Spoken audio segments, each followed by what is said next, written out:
What's up, everybody? Me, PJ, back again. Today I'm going to be talking about my top 15 most anticipated releases of 2016.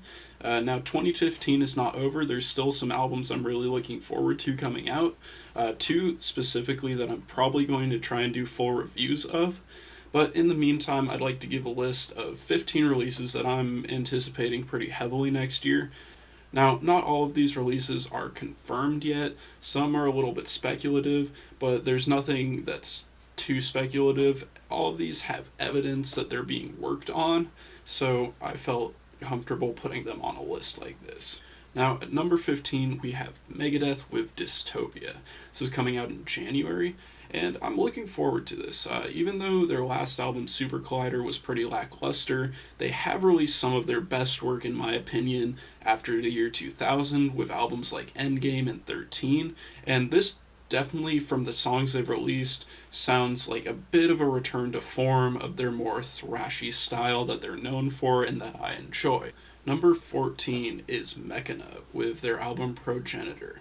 Now, if you're not too familiar with Mechana, they've basically been releasing an album every year for the past like 4 or 5 years. They play kind of industrial and symphonic death metal. It's really good stuff, and I'm really stoked to see what they do this year with their release.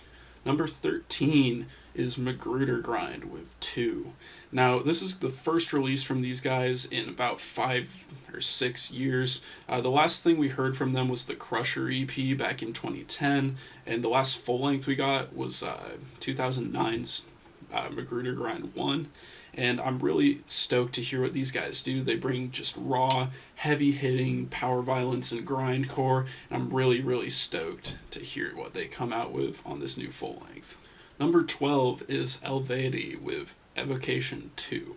Now, this isn't a confirmed release, but I have heard kind of like movement within the Elvedi camp that they're going to make a sequel to their album Evocation, which was just a full on Celtic folk album. And I'm really excited to hear this. I was a big fan of just their stripped back Celtic folk tunes on that album. I'm really excited to hear a follow up to it. At number 11, we have Rotting Christ with their new album Rituals. Now, they've released one single off this so far, and I really liked it. It had a lot of ethnic influence mixed in with sort of like their blackened, almost death metal production style that they've been using recently. I really enjoyed it. I've never been a huge fan of this band, but I'm definitely looking forward to giving their new album a listen. Coming in at number 10, we have Dream Theater with their double album, The Astonishing.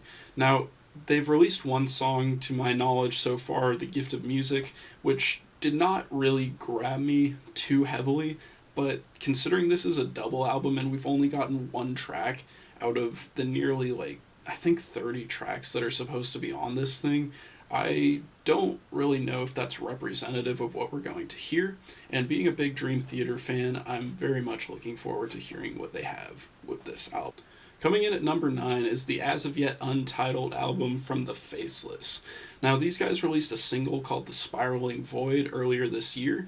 It was a great song. I'm very much looking forward to hearing the follow-up to Autotheism, which was definitely one of their strongest releases. I've been a fan of these guys since they released their debut, Akel Dema. I thought Planetary Duality was kind of okay, but these guys are a great band, and I'm really looking forward to hearing this album whenever it comes out. Coming in at number 8, we have Vector with Terminal Redux. Now, these guys play a progressive, blackened thrash style of metal, and the single they've released from this album was really good. I like their last album, Outer Isolation, quite a bit. I'm really excited to see where they go with this album. Coming in at number 7 is Arcoasis from Obscura. Now, these guys have been pretty silent since 2011's Omnivium, which is quite a while to wait for a new album, but based on the material we've heard so far, this is definitely up there in releases I'm really looking forward to hearing next year. At number 6 comes Borknagar with Winter Thrice. Now, these guys released a single from this. I really enjoyed it. It was very much continuing in the vein of just their like extreme progressive metal type stylings. I really enjoy what this band does. It's always pretty unique, and I'm really looking forward to their new album this January. Number 5 comes the band Hands of Despair with their new album Bereft. Now, if you're not too familiar with these guys, they released an album several years ago. I think it was either 2010 or 2011, called Hereafter, and it was very much like a progressive death metal album in the vein of bands similar to Opeth, and I really enjoyed it. They've released one single off this new album, and they've kind of changed their sound to a more progressive black metal sound. But if you're a fan of bands like Opeth and Nea Obliviscaris, I would definitely recommend getting familiar with this band. So I think this album is going to be a really heavy hitter next year. Coming in at number 4, we have the band Nails with You Will Never Be One of Us.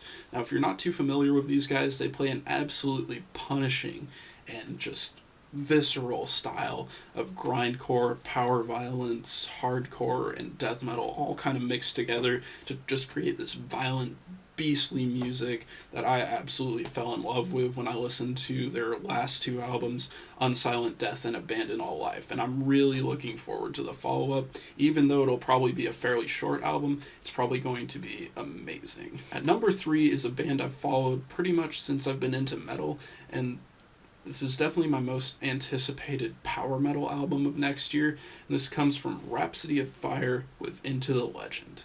Now, since Rhapsody split, the Rhapsody of Fire branch with Alex Staropoli has been a little lackluster when compared to Luca Turilli's version of Rhapsody and their output. Their last album was not really what you'd expect to hear from Rhapsody of Fire. It was a little toned down, but based on interviews with Alex Staropoli and him talking about how the last album was something he had wanted to do for a while, and that he was perfectly capable of writing like neoclassical pieces like the old Rhapsody albums were, and how hyped this new one has been with the 2 tracks we've heard so far from it that I thought were great.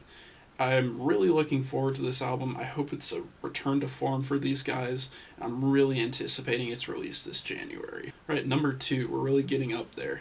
Now, number 2 is actually an album we haven't heard anything from yet. It comes out in February. It's also from another Italian band, and this is King by Fleshgod Apocalypse. Now, Fleshgod Apocalypse plays a style of death metal that mixes technicality, brutality with, like, classical music and opera, and their last 2 albums, Agony and Labyrinth, were some of my favorites. Agony had a lot more like blasting songs and just like sounded like the most demented symphony you could possibly imagine, and Labyrinth was a little bit slower paced, but it had a lot more opera elements, and so I'm really excited to see where Fleshgod goes with their new album, and I'm really, really looking forward to King when it gets released in February. Now, number 1 is a band I discovered just this year. They're not very well known, but what I've heard from them and this new album has been absolutely crushing, and that is number 1, Shadow of Intent with their new album Primordial. Now, if you've never heard of these guys, they play an absolutely brutal style of deathcore that incorporates symphonic and progressive elements. They've dropped 3 singles so far from this new album, and they've all just been punishing, pummeling, and just awesome and uplifting at the same time. Now, they've released an EP before this. I would definitely recommend checking it out.